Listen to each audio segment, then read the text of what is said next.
أعوذ بالله من الشيطان الرجيم. بسم الله الرحمن الرحيم. سأل سائل بعذاب واقع ایک طلب کرنے والے نے عذاب طلب کیا جو نازل ہو کر رہے گا. للكافرين ليس له دافع یہ کافروں پر اور کوئی اس کو ٹال نہ سکے گا. من الله ذي المعارج اور وہ خدائے صاحب درجات کی طرف سے نازل ہوگا. تعرج الملائكة والروح إليه في يوم كان مقداره 50,000 سنة. اس کی طرف روح الامین اور فرشتے چڑھتے ہیں اور اس روز نازل ہوگا جس کا اندازہ 50,000 برس کا ہوگا. فاصبر صبرا جميلا ان کافروں کی باتوں کو حوصلے کے ساتھ برداشت کرتے رہو. إنهم يرونه بعيدا وہ لوگوں کی نگاہ میں دور ہے ونراه قريبا. اور ہماری نظر میں قریب. سأل سائل بعذاب واقع، بعذاب میں جو با ہے وہ بتا رہی ہے کہ یہاں فعل کی تضمین ہے، گویا کہ فعل مقدر ہے، یعنی یہ کافر عذاب کے واقع ہونے کی طلب میں جلدی کر رہے ہیں جیسے اور جگہ ہے. آیت وَيَسْتَعْجِلُونَكَ بِالْعَذَابِ وَلَن يُخْلِفَ اللَّهُ وَعْدَهُ وَإِنَّ يَوْمًا عِندَ رَبِّكَ كَأَلْفِ سَنَةٍ مِّمَّا تَعُدُّونَ، یعنی یہ عذاب مانگنے میں عجلت کر رہے ہیں اور اللہ تعالی ہرگز وعدہ خلافی نہیں کرتا، یعنی اس کا عذاب یقیناً اپنے وقت مقررہ پر آ کر ہی رہے گا. نسائی میں حضرت ابن عباس سے وارد ہے کہ کافروں نے اللہ کا عذاب مانگا جو ان پر یقیناً آنے والا ہے، یعنی آخرت میں ان کی اس طلب کے الفاظ بھی دوسری جگہ قرآن میں منقول ہیں.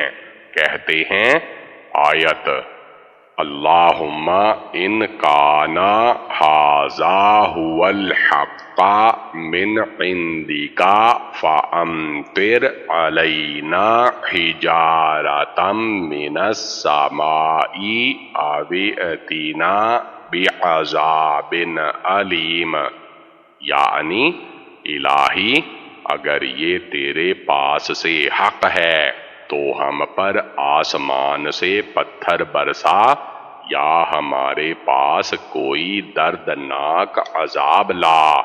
ابن جریر وغیرہ کہتے ہیں کہ اس سے مراد وہ عذاب کی وادی ہے جو قیامت کے دن عذابوں سے بہہ نکلے گی، لیکن یہ قول ضعیف ہے اور مطلب سے بہت دور ہے. صحیح قول پہلا ہی ہے جس پر روش کلام کی دلالت ہے.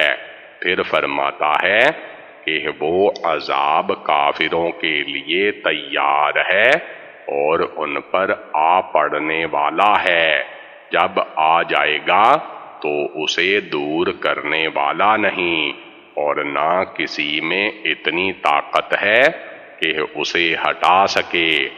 آیت من اللہ ذی المعارج کے معنی ابن عباس کی تفسیر کے مطابق درجوں والا، یعنی بلندیوں اور بزرگیوں والا. اور حضرت مجاہد فرماتے ہیں مراد معارج سے آسمان کی سیڑھیاں ہیں.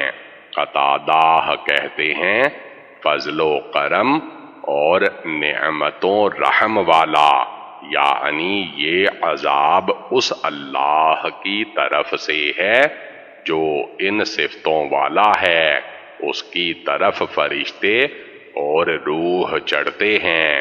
روح کی تفسیر میں حضرت ابو صالح فرماتے ہیں کہ یہ قسم کی مخلوق ہے، انسان تو نہیں لیکن انسانوں سے بالکل مشابہ ہے۔ میں کہتا ہوں ممکن ہے اس سے مراد حضرت جبرائیل علیہ السلام ہو اور یہ عطف ہو عام پر خاص کا، اور ممکن ہے اس سے مراد بنی آدم کی روحیں ہوں، اس لیے کہ وہ بھی قبض ہونے کے بعد آسمان کی طرف چڑھتی ہیں، جیسے کہ حضرت برا والی لمبی حدیث میں ہے کہ جب فرشتے پاک روح نکالتے ہیں تو اسے لے کر ایک آسمان سے دوسرے پر چڑھتے جاتے ہیں، یہاں تک کہ 7ویں آسمان پر پہنچتے ہیں۔ گو اس کے بعض راویوں میں کلام ہے، لیکن یہ حدیث مشہور ہے، اور اس کی شہادت میں حضرت ابو ہریرہ والی حدیث بھی ہے، جیسے کہ پہلے بروایت امام احمد، ترمذی اور ابن ماجہ گزر چکی ہے، جس کی سند کے راوی ایک جماعت کی شرط پر ہیں۔ پہلی حدیث بھی مسند احمد، ابو داود و نسائی اور ابن ماجہ میں ہے۔ ہم نے اس کے الفاظ اور اس کے ترک کا بسیط بیان آیت یثبت اللہ الذین آمنوا بالقول الثابت فی الحیاۃ الدنیا وفی الآخرہ وَيُضِلُّ اللَّهُ الظَّالِمِينَ وَيَفْعَلُ اللَّهُ مَا يَشَاءُ کی تفسیر میں کر دیا ہے۔ پھر فرمایا اس دن میں جس کی مقدار 50,000 سال کی ہے، اس میں 4 قول ہیں۔ ایک تو یہ کہ اس سے مراد وہ دوری ہے جو اسفل السافلین سے عرش معلا تک ہے، اور اسی طرح عرش کے نیچے سے اوپر تک کا فاصلہ بھی اتنا ہی ہے، اور عرش معلا سرخ یاقوت کا ہے، جیسے کہ امام ابن ابی شیبہ نے اپنی کتاب صفت العرش میں ذکر کیا ہے۔ ابن ابی حاتم میں ہے، حضرت ابن عباس فرماتے ہیں کہ اس کے حکم کی انتہا نیچے کی زمین سے آسمانوں کے اوپر تک کی 50,000 سال کی ہے، اور ایک دن 1,000 سال کا ہے، یعنی آسمان سے زمین تک اور زمین سے آسمان تک ایک دن میں جو 1,000 سال کے برابر ہے، اس لیے کہ آسمان و زمین کا فاصلہ 500 سال کا ہے۔ یہی روایت دوسرے طریق سے حضرت مجاہد کے قول سے مروی ہے، حضرت ابن عباس کے قول سے نہیں۔ حضرت ابن عباس ابن ابی حاتم میں روایت ہے کہ ہر زمین کی موٹائی 500 سال کے فاصلہ کی ہے، اور ایک زمین میں دوسری زمین تک 500 سال کی دوری ہے، تو 7,000 سال یہ ہو گئے۔ اسی طرح آسمان تو 14,000 سال یہ ہوئی، اور 7ویں آسمان سے عرش عظیم تک 36,000 سال کا فاصلہ ہے۔ یہی معنی ہے اللہ کے اس فرمان کے کہ اس دن میں جس کی مقدار 50,000 سال کے برابر ہے۔ دوسرا قول یہ ہے کہ مراد اس سے یہ ہے کہ جب سے اللہ تعالی نے اس عالم کو پیدا کیا ہے تب سے لے کر قیامت تک کہ اس کی بقا کی آخر تک مدت 50,000 سال کی ہے۔ چنانچہ حضرت مجاہد فرماتے ہیں کہ دنیا کی کل عمر 50,000 سال کی ہے، اور یہی ایک دن ہے جو اس آیت میں مراد لیا گیا ہے۔ حضرت اکرمہ فرماتے ہیں دنیا کی پوری مدت یہی ہے، لیکن کسی کو معلوم نہیں کہ کس قدر گزر گئی اور کتنی باقی ہے، سوائے اللہ تبارک و تعالی کے۔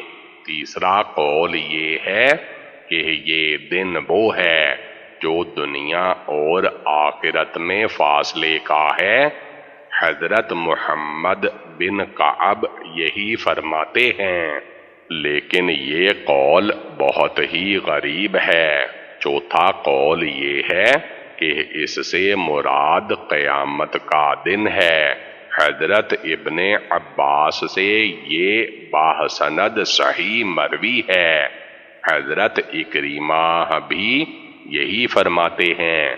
ابن عباس کا قول ہے کہ قیامت کے دن کو اللہ تعالی کافروں پر 50,000 سال کا کر دے گا۔ مسند احمد کی حدیث میں ہے کہ رسول اللہ صلی اللہ علیہ وآلہ وسلم سے کہا گیا یہ دن تو بہت ہی بڑا ہے۔ آپ صلی اللہ علیہ وآلہ وسلم نے فرمایا اس کی قسم جس کے ہاتھ میں میری جان ہے، یہ مومن پر اس قدر ہلکا ہو جائے گا کہ دنیا کی ایک فرض نماز کی ادائیگی میں جتنا وقت لگتا ہے اس سے بھی کم ہوگا۔ یہ حدیث ابن جریر میں بھی ہے، اس کے 2 راوی ضعیف ہیں، واللہ اعلم۔ مسند کی ایک اور حدیث میں ہے کہ حضرت ابو ہریرہ رضی اللہ تعالی عنہ کے پاس سے قبیلہ بنو عامر کا ایک شخص گزرا۔ لوگوں نے کہا حضرت یہ اپنے قبیلے میں سب سے بڑا مالدار ہے۔ آپ رضی اللہ تعالی عنہ نے اسے بلوایا اور فرمایا کیا واقع میں تم سب سے زیادہ مالدار ہو؟ اس نے کہا ہاں، میرے پاس رنگ برنگ سینکڑوں اونٹ، قسم قسم کے غلام، اعلیٰ درجہ کے گھوڑے وغیرہ ہیں۔ حضرت ابو ہریرہ رضی اللہ تعالی عنہ نے فرمایا دیکھو خبردار ایسا نہ ہو کہ یہ جانور اپنے پاؤں سے تمہیں روندیں اور اپنے سینگوں سے تمہیں ماریں۔ بار بار یہی فرماتے رہے یہاں تک کہ عامری کے چہرے کا رنگ اڑ گیا اور اس نے کہا حضرت یہ کیوں؟ آپ رضی اللہ تعالی عنہ نے فرمایا سنو، میں نے رسول اللہ صلی اللہ علیہ وآلہ وسلم سے سنا ہے کہ جو اپنے اونٹوں کا حق ادا نہ کرے ان کی سختی میں اور ان کی آسانی میں، اسے اللہ تعالی قیامت کے دن ایک چٹیل لمبے چوڑے صاف میدان میں چت لٹائے گا اور ان تمام جانوروں کو خوب موٹا تازہ کر کے حکم دے گا کہ اسے روندے ہوئے چلو۔ چنانچہ ایک ایک کر کے اسے کچلتے ہوئے گزریں گے۔ جب آخر والا گزر جائے گا تو اول والا واپس لوٹ کر آ جائے گا، یہی عذاب اسے ہوتا رہے گا۔ اس دن میں جس کی مقدار 50,000 سال کی ہے، یہاں تک کہ لوگوں کے درمیان فیصلہ ہو جائے، پھر وہ اپنا راستہ دیکھ لے گا۔ اسی طرح گائے، گھوڑے، بکری وغیرہ یہی سینگ دار جانور اپنے سینگوں سے بھی اسے مارتے جائیں گے، کوئی ان میں بے سینگ کا یا ٹوٹے ہوئے سینگ والا نہ ہوگا۔ عامری نے پوچھا، اے حضرت ابو ہریرہ رضی اللہ تعالی عنہ، فرمائیے اونٹوں میں اللہ کا حق کیا ہے؟ فرمایا، مسکینوں کو سواری کے لیے تحفہ تن دینا، غربا کے ساتھ سلوک کرنا، دودھ پینے کے لیے جانور دینا، ان کے نروں کی ضرورت جنہیں مادہ کے لیے ہو انہیں مانگا ہوا بے قیمت دینا۔ یہ حدیث ابو داود اور نسائی میں بھی دوسری سند سے مذکور ہے۔ مسند کی ایک حدیث میں ہے کہ جو سونے چاندی کے خزانے والا اس کا حق ادا نہ کرے، اس کا سونا چاندی کی تختیوں کی صورت میں بنایا جائے گا اور جہنم کی آگ میں تپا کر اس کی پیشانی، کروٹ اور پیٹھ داغی جائے گی، یہاں تک کہ اللہ اپنے بندوں کے فیصلے کر لے۔ اس دن میں جس کی مقدار تمہاری گنتی سے 50,000 سال کی ہوگی، پھر وہ اپنا راستہ جنت کی طرف یا جہنم کی طرف دیکھ لے گا۔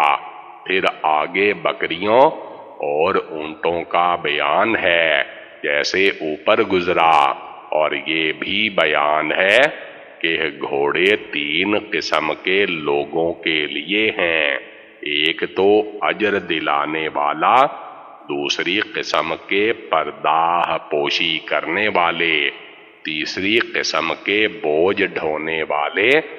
یہ حدیث پوری صحیح مسلم شریف میں بھی ہے۔ ان روایتوں کے پورا بیان کرنے کی اور ان کی سندوں اور الفاظ کے تمام تر نقل کرنے کی مناسب جگہ احکام کی کتاب الزکوٰۃ ہے۔ یہاں ان کے وارد کرنے سے ہماری غرض صرف ان الفاظ سے ہے کہ یہاں تک کہ اللہ اپنے بندوں کے درمیان فیصلہ کرے گا، اس دن میں جس کی مقدار 50,000 سال کی ہے۔ حضرت عبداللہ بن عباس سے ایک شخص پوچھتا ہے کہ وہ دن کیا ہے جس کی مقدار 1,000 سال کی ہے؟ آپ صلی اللہ علیہ وآلہ وسلم فرماتے ہیں، اور وہ دن کیا ہے جو 50,000 سال کا ہے؟ اس نے کہا، حضرت میں تو خود دریافت کرنے آیا ہوں۔ آپ صلی اللہ علیہ وآلہ وسلم نے فرمایا، سنو، یہ 2 دن ہیں جن کا ذکر اللہ تبارک و تعالی نے اپنی کتاب میں کیا ہے۔ اللہ تعالی ہی کو ان کی حقیقت کا بخوبی علم ہے، میں تو باوجود نہ جاننے کے کتاب اللہ میں کچھ کہنا مکروہ جانتا ہوں۔ پھر فرماتا ہے، اے نبی صلی اللہ علیہ وآلہ وسلم، تم اپنی قوم کو جھٹلانے پر اور عذاب کے مانگنے کی جلدی پر جسے وہ اپنے نزدیک نہ آنے والا جانتے ہیں۔ صبر و تحمل کرو جیسے اور جگہ ہے۔ آیت یستعجل بها الذین لا یؤمنون بها والذین آمنوا مشفقون منها وَيَعْلَمُونَ أَنَّهَا الْحَقُّ أَلَا إِنَّ الَّذِينَ يُمَارُونَ فِي السَّاعَةِ لَفِي ضَلَالٍ بَعِيدٍ، یعنی بے ایمان تو قیامت کے جلد آنے کی تمنائیں کرتے ہیں اور ایماندار اس کے آنے کو حق جان کر اس سے ڈر رہے ہیں۔ اسی لیے یہاں بھی فرمایا کہ یہ تو اسے دور جان رہے ہیں بلکہ محال اور واقع نہ ہونے والا مانتے ہیں، لیکن ہم اسے قریب ہی دیکھ رہے ہیں۔ یعنی مومن تو اس کا آنا حق جانتے ہیں اور سمجھتے ہیں کہ اب آیا ہی چاہتی ہے، نہ جانے کب قیامت قائم ہو جائے اور کب عذاب آ پڑے، کیونکہ اس کے صحیح وقت کو تو سوائے اللہ کے اور کوئی جانتا ہی نہیں۔ پس ہر وہ چیز جس کے آنے اور ہونے میں کوئی شک نہ ہو، اس کا آنا قریب ہی سمجھا جاتا ہے اور اس کے ہو پڑنے کا ہر وقت کھٹکا ہی رہتا ہے۔ یوم تکون السماء کالمہل، اس دن آسمان ایسا ہو جائے گا جیسا پگھلا ہوا تانبا، وتکون الجبال کالعہن، اور پہاڑ ایسے جیسے دھنکی ہوئی رنگین اون، ولا يسأل حمیم حمیما، اور کوئی دوست کسی دوست کا پرساں نہ ہوگا۔ یبصرونہم يود المجرم لو يفتدی من عذاب یومئذ ببنیہ، حالانکہ ایک دوسرے کو سامنے دیکھ رہے ہوں گے، اس روز گناہگار خواہش کرے گا کہ کسی طرح اس دن کے عذاب کے بدلے میں سب کچھ دے دے، یعنی اپنے بیٹے، وصاحبته وأخيه، اپنی بیوی اور اپنے بھائی، وفصيلته التي تؤويه، اور خاندان جس میں وہ رہتا تھا، ومن في الأرض جميعا ثم ينجيه، جتنے آدمی زمین پر ہیں غرض سب کچھ دے دے اور اپنے تئیں عذاب سے چھڑا لے۔ كلا إنها لظى، لیکن ایسا ہرگز نہیں ہوگا، وہ بھڑکتی ہوئی آگ ہے، نزاعة للشوى، ہاتھ ادھیڑ ڈالنے والی، تدعو من أدبر وتولى، لوگوں کو اپنی طرف بلائے گی جنہوں نے دین حق سے اعراض کیا اور منہ پھیر لیا، جمع فأوعى، اور مال جمع کیا اور بند کر رکھا۔ یوم تکون السماء کالمہل، عذاب کے طالب عذاب دیے جائیں گے۔ اللہ تعالی فرماتا ہے کہ جس عذاب کو یہ طلب کر رہے ہیں وہ عذاب ان طلب کرنے والے کافروں پر اس دن آئے گا جس دن آسمان مثل مہل کے ہو جائے گا، یعنی زیتون کی تلچھٹ جیسا ہو جائے، اور پہاڑ ایسے ہو جائیں جیسے دھنی ہوئی اون۔ یہی فرمان اور جگہ ہے۔ آیت وَتَكُونُ الْجِبَالُ كَالْعِهْنِ، پھر فرماتا ہے کوئی قریبی رشتہ دار کسی اپنے قریبی رشتہ دار سے پوچھ گچھ بھی نہ کرے گا، حالانکہ ایک دوسرے کو بری حالت میں دیکھ رہے ہوں گے، لیکن خود ایسے مشغول ہوں گے کہ دوسرے کا حال پوچھنے کا بھی ہوش نہیں، سب آپا دھاپی میں پڑے ہیں، حضرت ابن عباس فرماتے ہیں ایک دوسرے کو دیکھے گا، پہچانے گا، لیکن پھر بھاگ کھڑا ہوگا، جیسے اور جگہ ہے آیت لِكُلِّ امْرٍ مِّنْهُمْ يَوْمَئِذٍ شَأْنٌ يُغْنِيهِ، یعنی ہر ایک ایسے مشغلے میں لگا ہوا ہوگا جو دوسرے کی طرف متوجہ ہونے کا موقع ہی نہ دے گا۔ ایک اور جگہ فرمان ہے لوگو اپنے رب سے ڈرو اور اس دن کا خوف کرو جس دن باپ اپنی اولاد کے اور اولاد اپنے باپ کے کچھ کام نہ آئے گا۔ اور جگہ ارشاد ہے کوئی کسی کا بوجھ نہ بٹائے گا گو قرابت دار ہوں۔ اور جگہ فرمان ہے لوگو اپنے رب سے ڈرو اور اس دن کا خوف کرو جس دن باپ اپنی اولاد کے اور اولاد اپنے باپ کے کچھ کام نہ آئے گا۔ اور جگہ ارشاد ہے کوئی کسی کا بوجھ نہ بٹائے گا گو قرابت دار ہوں۔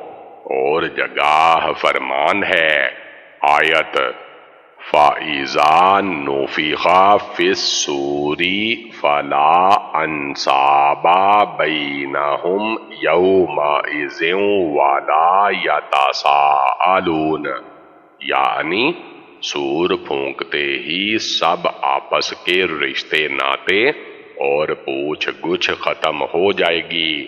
اور جگہ فرمان ہے یعنی اس دن انسان اپنے بھائی، ماں، باپ، بیوی اور فرزند سے بھاگتا پھرے گا۔ ہر شخص اپنی پریشانیوں کی وجہ سے دوسرے سے غافل ہوگا۔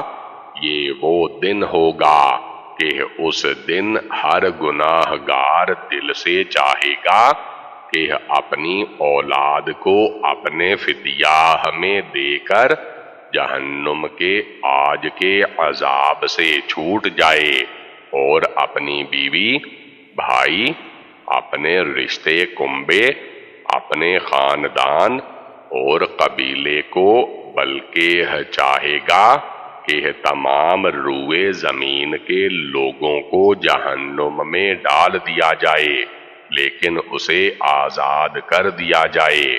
آہ کیا ہی دل گراز منظر ہے کہ انسان اپنے کلیجے کے ٹکڑوں کو، اپنی شاخوں، اپنی جڑوں سب کو آج فدا کرنے پر تیار ہے تاکہ خود بچ جائے۔ فصیلہ کے معنی ماں کے بھی کیے گئے ہیں، غرض تمام تر محبوب ہستیوں کو اپنی طرف سے بھینٹ میں دینے پر دل سے رضامند ہوگا، لیکن کوئی چیز کام نہ آئے گی، کوئی بدلہ اور فدیہ نہ کھپے گا، کوئی عوض اور معاوضہ قبول نہ کیا جائے گا، بلکہ اس آگ کے عذاب میں ڈالا جائے گا جو اونچے اونچے اور تیز تیز شعلے پھینکنے والی اور سخت بھڑکنے والی ہے، جو سر کی کھال تک جھلسا کر کھینچ لاتی ہے، بدن کی کھال دور کر دیتی ہے اور کھوپڑی پلپلی کر دیتی ہے، ہڈیوں کو گوشت سے الگ کر دیتی ہے، رگ پٹھے کھنچنے لگتے ہیں، ہاتھ پاؤں اینٹھنے لگتے ہیں، پنڈلیاں کٹی جاتی ہیں، چہرہ بگڑ جاتا ہے، ہر ایک عضو بدل جاتا ہے، چیخ پکار کرتا رہتا ہے، ہڈیوں کا چورا کرتی رہتی ہے، کھالیں جلائی جاتی ہے۔ یہ آگ اپنی فصیح زبان اور اونچی آواز سے اپنے والوں کو جنہوں نے دنیا میں بدکاریاں اور اللہ کی نافرمانیاں کی تھیں پکارتی ہے۔ پھر جس طرح پرند جانور دانہ چگتا ہے، اسی طرح میدان محشر میں سے ایسے بد لوگوں کو ایک ایک کر کے دیکھ بھال کر چن لیتی ہے۔ اب ان کی بد اعمالیاں بیان ہو رہی ہیں کہ یہ دل سے جھٹلانے والے اور بدن سے عمل چھوڑ دینے والے تھے، یہ مال کو جمع کرنے والے اور سر بند کر کے رکھ چھوڑنے والے تھے۔ اللہ تعالی کے ضروری احکام میں بھی مال خرچ کرنے سے بھاگتے تھے، بلکہ زکوٰۃ تک ادا نہ کرتے تھے۔ حدیث شریف میں ہے، سمیٹ سمیٹ کر سینت سینت کر نہ رکھ، ورنہ اللہ تعالی بھی تجھ سے روک لے گا۔ حضرت عبداللہ بن حکیم تو اس آیت پر عمل کرتے ہوئے کبھی تھیلی کا منہ ہی نہ باندھتے تھے۔ امام حسن بصری فرماتے ہیں، اے ابن آدم، اللہ تعالی کی وعید سن رہا ہے، پھر مال سمیٹتا جا رہا ہے۔ حضرت قتادہ فرماتے ہیں، مال کو جمع کرنے میں حلال حرام کا پاس نہ رکھتا تھا، اور فرمان اللہ ہوتے ہوئے بھی خرچ کی ہمت نہیں کرتا تھا۔ ان الانسان خلق هلوعا، شک نہیں کہ انسان کم حوصلہ پیدا ہوا ہے، اذا مسه الشر جزوعا، جب تکلیف پہنچتی ہے تو گھبرا اٹھتا ہے، واذا مسه الخير منوعا، جب آسائش حاصل ہوتی ہے تو بخیل بن جاتا ہے، الا المصلين مگر نماز گزار الذين هم على صلاتهم دائمون، نماز کا التزام رکھتے اور بلا ناغہ پڑھتے ہیں، والذين في أموالهم حق معلوم، اور کے مال میں حصہ مقرر ہے، للسائل والمحروم، یعنی مانگنے والے کا اور نہ مانگنے والے کا، والذين يصدقون بيوم الدين، اور روز جزا کو سچ سمجھتے ہیں، والذين هم من عذاب ربهم مشفقون، جو اپنے پروردگار کے عذاب سے خوف رکھتے ہیں، إن عذاب ربهم غير مأمون، بے شک ان کے پروردگار کا عذاب ہے ہی ایسا کہ اس سے بے خوف نہ ہوا جائے، والذين هم لفروجهم حافظون، جو اپنی شرمگاہوں کی حفاظت کرتے ہیں، إلا على أزواجهم أو ما ملكت أيمانهم فإنهم غير ملومين، میں اپنی بیویوں یا لونڈیوں سے کہ ان کے پاس جانے پر انہیں کچھ ملامت نہیں، فمن ابتغى وراء ذلك فأولئك هم العادون، جو لوگ ان کے سوا اور کے خاصگار ہوں وہ حد سے نکل جانے والے ہیں، والذين هم لأماناتهم وعهدهم راعون، اور اپنی امانتوں اور اقراروں کا پاس کرتے ہیں، والذين هم بشهاداتهم قائمون، اور جو اپنی شہادتوں پر قائم رہتے ہیں، والذين هم على صلاتهم يحافظون، اور جو اپنی نماز کی خبر رکھتے ہیں، أولئك في جنات مكرمون، یہی لوگ باغ ہائے بہشت میں عزت و اکرام سے ہوں گے۔ ان الانسان خلق ہلوعا، انسان بے صبرا، بخیل اور کنجوس بھی ہے۔ یہاں انسانی جبلت کی کمزوری بیان ہو رہی ہے کہ یہ بڑا ہی بے صبرا ہے۔ مصیبت کے وقت تو مارے گھبراہٹ اور پریشانی کے باولا سا ہو جاتا ہے، گویا دل اڑ گیا اور گویا اب کوئی آس باقی نہ رہی، اور راحت کے وقت بخیل کنجوس بن جاتا ہے، اللہ تعالی کا حق بھی ڈکار جاتا ہے۔ رسول اللہ صلی اللہ علیہ وآلہ وسلم فرماتے ہیں، بدترین چیز انسان میں بے حد بخیلی اور اعلیٰ درجہ کی نامردی ہے۔ ابو داود۔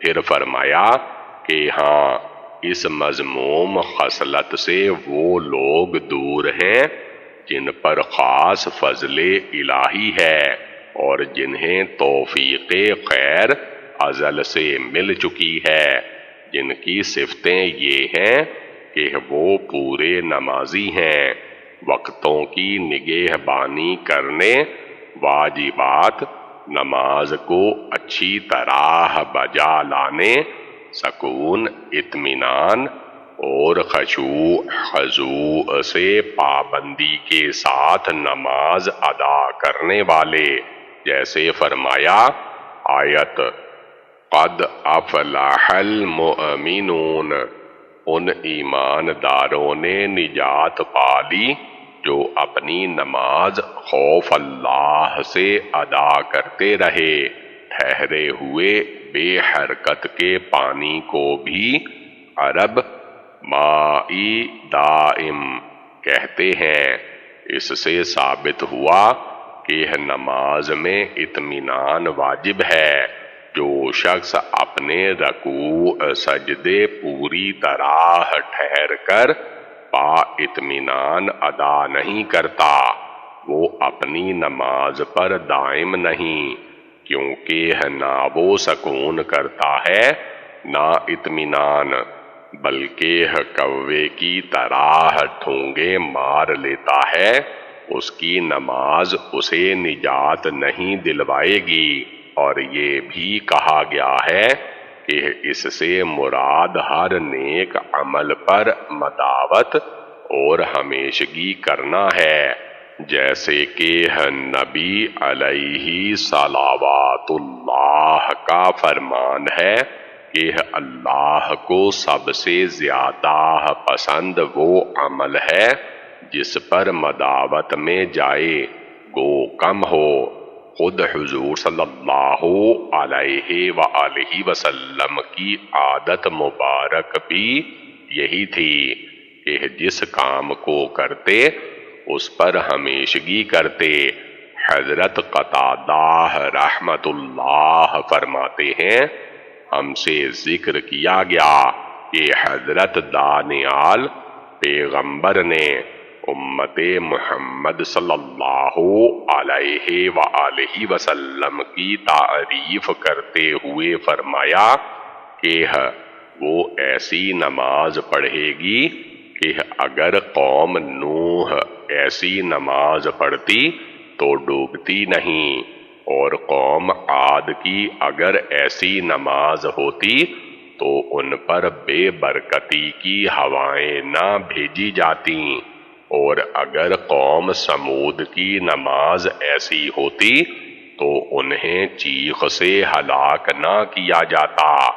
پس اے لوگو، نماز کو اچھی طرح پابندی سے پڑھا کرو، مومن کا یہ زیور اور اس کا بہترین خلق ہے۔ پھر فرماتا ہے، ان کے مالوں میں حاجت مندوں کا بھی مقررہ حصہ ہے۔ سائل اور محروم کی پوری تفسیر سورت زاریات میں گزر چکی ہے۔ یہ لوگ حساب اور جزا کے دن پر بھی یقین کامل اور پورا ایمان رکھتے ہیں، اسی وجہ سے وہ اعمال کرتے ہیں جن سے ثواب پائیں اور عذاب سے چھوٹیں۔ پھر ان کی صفت بیان ہوتی ہے کہ وہ اپنے رب کے عذاب سے ڈرتے اور خوف کھانے والے ہیں، جس عذاب سے کوئی عقل مند انسان بے خوف نہیں رہ سکتا، ہاں جسے اللہ امن دے۔ اور یہ لوگ اپنی شرم گاہوں کو حرام کاری سے روکتے ہیں، جہاں اللہ کی اجازت نہیں اس جگہ سے بچاتے ہیں، ہاں اپنی بیویوں اور اپنی ملکیت کی لونڈیوں سے اپنی خواہش پوری کرتے ہیں، سو اس میں ان پر کوئی ملامت نہیں، لیکن جو شخص ان کے علاوہ اور جگہ یا اور طرح اپنی شہوت رانی کر لے، وہ یقیناً حدود اللہ سے تجاوز کرنے والا ہے۔ ان دونوں آیتوں کی پوری تفسیر قد افلح المؤمنون میں گزر چکی ہے، یہاں دوبارہ لانے کی ضرورت نہیں۔ یہ لوگ امانت کے ادا کرنے والے، وعدوں اور وعیدوں، قول اور قرار کو پورا کرنے والے اور اچھی طرح نبھانے والے ہیں، نہ خیانت کریں، نہ بدعہدی اور وعدہ شکنی کریں۔ یہ کل صفتیں مومنوں کی ہیں، اور ان کا خلاف کرنے والا منافق ہے، جیسے کہ صحیح حدیث میں ہے، منافق کی 3 خصلتیں ہیں: جب کبھی بات کرے جھوٹ بولے، جب کبھی جھگڑے گالیاں بولے۔ یہ اپنی شہادتوں کی بھی حفاظت کرنے والے ہیں، یعنی نہ اس میں کمی کریں، نہ زیادتی، نہ شہادت دینے سے بھاگیں، نہ اسے چھپائیں۔ جو چھپا لے وہ گناہگار دل والا ہے۔ پھر فرمایا وہ اپنی نماز کی پوری چوکسی کرتے ہیں، یعنی وقت پر ارکان اور واجبات اور مستجات کو پوری طرح بجا لا کر نماز پڑھتے ہیں۔ یہاں یہ بات خاص توجہ کے لائق ہے کہ ان جنتیوں کے اوصاف بیان کرتے ہوئے شروع وصف میں بھی نماز کی ادائیگی کا بیان کیا اور ختم بھی اسی پر کیا۔ پس معلوم ہوا کہ نماز امر دین میں عظیم الشان کام ہے، اور سب سے زیادہ شرافت اور فضیلت والی چیز بھی یہی ہے۔ اس کا ادا کرنا سخت ضروری ہے، اور اس کا بندوبست نہایت ہی تاکید والا ہے۔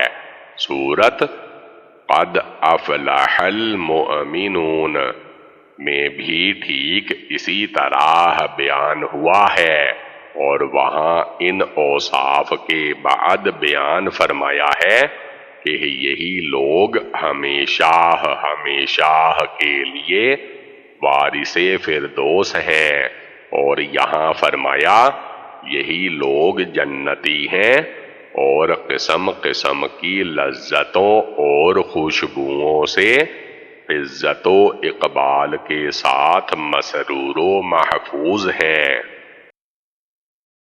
فَمَالِ الَّذِينَ كَفَرُوا قِبَلَكَ مُهْطِعِينَ ان کافروں کو کیا ہوا ہے کہ تمہاری طرف دوڑے چلے آتے ہیں؟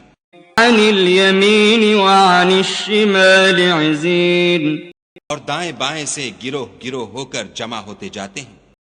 أَيَطْمَعُ كُلُّ امْرِئٍ مِّنْهُمْ أَن يُدْخَلَ جَنَّةَ نَعِيمٍ ان میں سے ہر شخص یہ توقع رکھتا ہے کہ نعمت کے باغ میں داخل کیا جائے گا۔ كَلَّا إِنَّا خَلَقْنَاهُم مِّمَّا يَعْلَمُونَ ہرگز نہیں، ہم نے ان کو اس چیز سے پیدا کیا ہے جسے وہ جانتے ہیں۔ فَلَا أُقْسِمُ بِرَبِّ الْمَشَارِقِ وَالْمَغَارِبِ إِنَّا لَقَادِرُونَ ہمیں مشرقوں اور مغربوں کے مالک کی قسم کہ ہم طاقت رکھتے ہیں۔ على أن نبدل خيرا منهم وما نحن بمسبوقين. یعنی اس بات پر قادر ہیں کہ ان سے بہتر لوگ بدل لائیں اور ہم عاجز نہیں ہیں. فذرهم يخوضوا ويلعبوا حتى يلاقوا يومهم الذي يوعدون. تو اے پیغمبر صلی اللہ علیہ وآلہ وسلم ان کو باطل میں پڑے رہنے اور کھیل لینے دو یہاں تک کہ جس دن کا ان سے وعدہ کیا جاتا ہے وہ ان کے سامنے موجود ہو. يوم يخرجون من الأجداث سراعا كأنهم إلى نصب يوفضون. اس دن یہ قبروں سے نکل کر اس طرح دوڑیں گے جیسے شکاری شکار کے جال کی طرف دوڑتے ہیں. خاشعة أبصارهم ترهقهم ذلة ذلك اليوم الذي كانوا يوعدون. انکھیں جھک رہی ہوں گی اور ذلت ان پر چھا رہی ہوگی، یہی وہ دن ہے جس کا ان سے وعدہ کیا جاتا تھا. فما للذین کفروا قبلک مہطعین. مرکز نور و ہدایت سے مفرور انسان اللہ تعالی عز و جل ان کافروں پر انکار کر رہا ہے جو حضور صلی اللہ علیہ وآلہ وسلم کے مبارک زمانہ میں تھے. خود آپ صلی اللہ علیہ وآلہ وسلم کو وہ دیکھ رہے تھے اور آپ صلی اللہ علیہ وآلہ وسلم جو ہدایت لے کر آئے وہ ان کے سامنے تھی اور آپ صلی اللہ علیہ وآلہ وسلم کے کھلے معجزے بھی اپنی آنکھوں سے دیکھ رہے تھے. پھر باوجود ان تمام باتوں کے وہ بھاگ رہے تھے اور ٹولیاں ٹولیاں ہو کر دائیں بائیں کترا جاتے تھے جیسے اور جگہ آیت فما لہم عن التذکرات معرضین. یہ نصیحت سے منہ پھیر کر ان گدھوں کی طرح جو شیر سے بھاگ رہے ہوں کیوں بھاگ رہے ہیں. یہاں بھی اسی طرح فرما رہا ہے کہ ان کفار کو کیا ہو گیا ہے، یہ نفرت کر کے کیوں تیرے پاس سے بھاگے جا رہے ہیں، کیونکہ دائیں بائیں سرکتے جاتے ہیں. اور کیا وجہ ہے کہ متفرق طور پر اختلاف کے ساتھ ادھر ادھر ہو رہے ہیں. حضرت امام احمد بن حنبل رحمت اللہ نے خواہش نفس پر عمل کرنے والوں کے حق میں یہی فرمایا ہے کہ وہ کتاب اللہ کے مخالف ہوتے ہیں اور آپس میں بھی مختلف ہوتے ہیں. ہاں، کتاب اللہ کی مخالفت میں سب متفقہ ہوتے ہیں. حضرت ابن عباس سے بروایت عوفی مروی ہے کہ وہ ٹولیاں ہو کر بے پرواہی کے ساتھ تیرے دائیں بائیں ہو کر تجھے مذاق سے گھورتے ہیں. حضرت حسن فرماتے ہیں یعنی دائیں بائیں الگ ہو جاتے ہیں اور پوچھتے ہیں کہ اس شخص نے کیا کہا. حضرت قتادہ فرماتے ہیں دائیں بائیں ٹولیاں ٹولیاں ہو کر حضور صلی اللہ علیہ وآلہ وسلم کے ارد گرد پھرتے رہتے ہیں.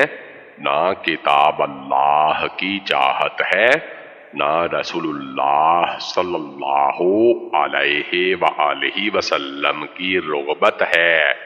ایک حدیث میں ہے کہ رسول اللہ صلی اللہ علیہ وآلہ وسلم لوگوں کے پاس آئے اور وہ متفرق طور پر حلقے حلقے تھے تو فرمایا میں تمہیں الگ الگ جماعتوں کی صورت میں کیسے دیکھ رہا ہوں۔ احمد ابن جریر میں اور سند سے بھی مروی ہے، پس ارشاد ہوتا ہے کہ کیا ان کی چاہت ہے کہ جنت نعیم میں داخل کیے جائیں؟ ایسا نہ ہوگا، یعنی جب ان کی یہ حالت ہے کہ کتاب اللہ اور رسول اللہ صلی اللہ علیہ وآلہ وسلم اور دائیں بائیں کترا جاتے ہیں، پھر ان کی یہ چاہت پوری نہیں ہو سکتی، بلکہ یہ جہنمی گروہ ہے۔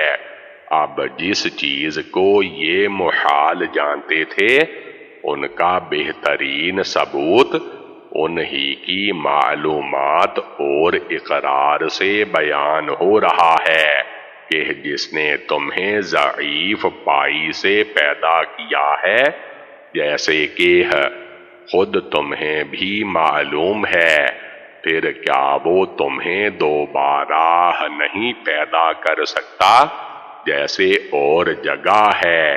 آیت أَلَمْ نَخْلُقكُّم مِّن مَّاءٍ مَّهِينٍ، کیا ہم نے تمہیں ناقدرے پانی سے پیدا نہیں کیا؟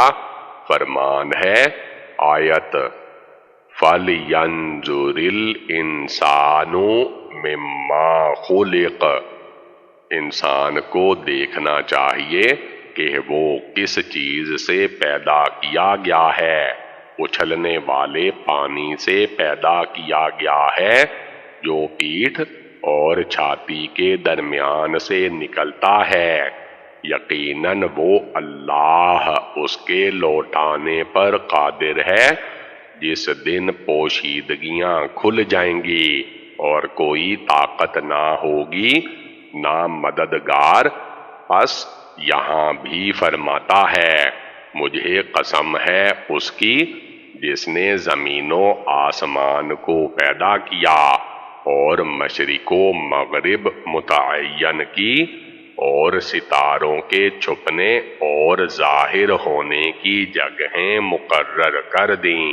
مطلب یہ ہے کہ اے کافرو، جیسا تمہارا گمان ہے ویسا معاملہ نہیں کہ نہ حساب کتاب ہو نہ حشر نشر ہو، بلکہ یہ سب یقیناً ہونے والی چیزیں ہیں۔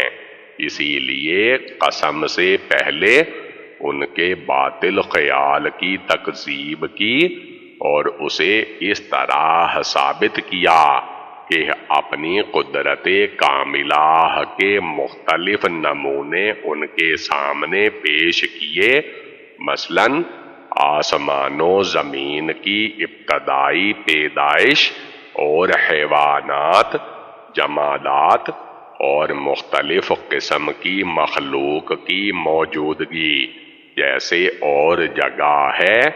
آیت لَخَلْقُ السَّمَاوَاتِ وَالْأَرْضِ أَكْبَرُ مِنْ خَلْقِ النَّاسِ وَلَكِنَّ أَكْثَرَ النَّاسِ لَا يَعْلَمُونَ، یعنی آسمان و زمین کا پیدا کرنا لوگوں کے پیدا کرنے سے بہت بڑا ہے، لیکن اکثر لوگ بے علم ہیں۔ مطلب یہ ہے کہ جب بڑی بڑی چیزوں کو پیدا کرنے پر اللہ قادر ہے تو چھوٹی چیزوں کی پیدائش پر کیوں قادر نہ ہوگا، جیسے اور جگہ ہے۔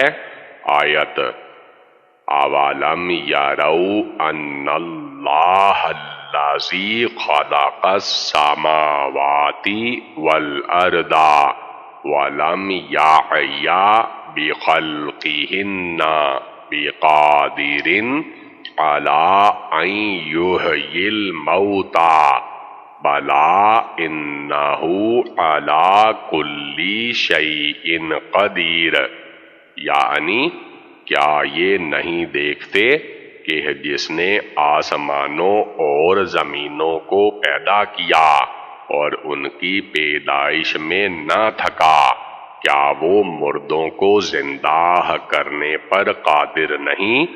بے شک وہ قادر ہے، اور ایک اس پر کیا ہر ایک چیز پر اسے قدرت حاصل ہے۔ اور جگہ ارشاد ہے، آیت اَوَلَيْسَ الَّذِي خَلَقَ السَّمَاوَاتِ وَالْأَرْضَ بِقَادِرٍ عَلَىٰ أَن يُخْلِقَ مِثْلَهُم بَلَىٰ وَهُوَ الْخَلَّاقُ الْعَلِيمُ۔ یعنی کیا زمین و آسمان کو پیدا کرنے والا ان کے مثل پیدا کرنے پر قادر نہیں؟ ہاں ہے، اور وہی پیدا کرنے والا اور جاننے والا ہے۔ وہ جس چیز کا ارادہ کرے کہہ دیتا ہے کہ ہو جا، وہ اسی وقت ہو جاتی ہے۔ یہاں ارشاد ہو رہا ہے کہ مشرق اور مغرب کے پروردگار کی قسم، ہم ان کے ان جسموں کو جیسے یہ آپ ہیں اس سے بھی بہتر صورت میں بدل ڈالنے پر پورے قادر ہیں۔ کوئی چیز، کوئی شخص اور کوئی کام ہمیں عاجز اور درماندہ نہیں کر سکتا۔ جیسے اور جگہ ارشاد ہے، آیت اَيَحْسَبُ الْإِنسَانُ أَلَّن نَّجْمَعَ عِظَامَهُ، کیا کسی شخص کا یہ گمان ہے کہ ہم اس کی ہڈیاں جمع نہ کر سکیں گے؟ غلط گمان ہے، بلکہ ہم تو اس کی پور جمع کر کے ٹھیک ٹھاک بنا دیں گے۔ اور فرمایا، آیت نَحْنُ قَدَّرْنَا بَيْنَكُمُ الْمَوْتَ وَمَا نَحْنُ بِمَسْبُوقِينَ، ہم نے تمہارے درمیان موت مقدر کر دی ہے اور ہم اس سے عاجز نہیں کہ تم جیسوں کو بدل ڈالیں اور تمہیں اس نئی پیدائش میں پیدا کریں جسے تم جانتے بھی نہیں۔ بس ایک مطلب تو آیت مندرجہ بالا کا یہ ہے، دوسرا مطلب امام ابن جریر نے یہ بھی بیان فرمایا ہے کہ ہم قادر ہیں اس امر پر کہ تمہارے بدلے ایسے لوگ پیدا کر دیں جو ہمارے مطیع و فرما بردار ہوں اور ہماری نافرمانیوں سے رکے رہنے والے ہوں، جیسے اور جگہ فرمان ہے، آیت وَإِن تَوَلَّوْا كَمَا تَوَلَّيْتُم مِّن قَبْلُ يُعَذِّبْكُمْ عَذَابًا أَلِيمًا، یعنی اگر تم نے منہ موڑا تو اللہ تمہارے سوا اور قوم کو لائے گا اور وہ تم جیسی نہ ہوگی۔ لیکن پہلا مطلب دوسری آیتوں کی صاف دلالت کی وجہ سے زیادہ ظاہر ہے۔ واللہ سبحانہ وتعالی اعلم۔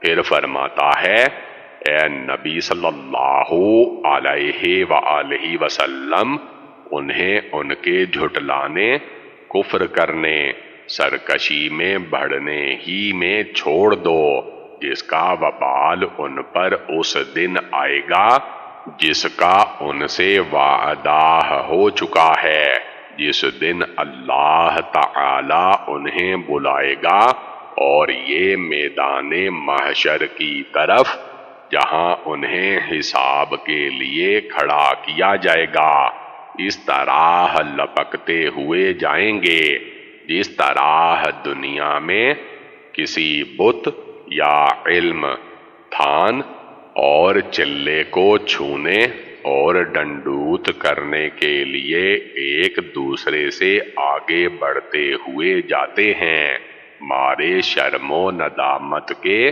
نگاہیں زمین میں گڑی ہوئی ہوں گی اور چہروں پر پھٹکار برس رہی ہوگی۔ یہ ہے دنیا میں اللہ کی اطاعت سے سرکشی کرنے کا نتیجہ، اور یہ ہے وہ دن جس کے ہونے کو آج محال جانتے ہیں، اور ہنسی مذاق میں نبی صلی اللہ علیہ وآلہ وسلم شریعت اور کلام الہی کی حقارت کرتے ہوئے کہتے ہیں کہ قیامت کیوں قائم نہیں ہوتی، ہم پر عذاب کیوں نہیں آتا۔ الحمدللہ۔ سورت معارج کی تفسیر ختم ہوئی۔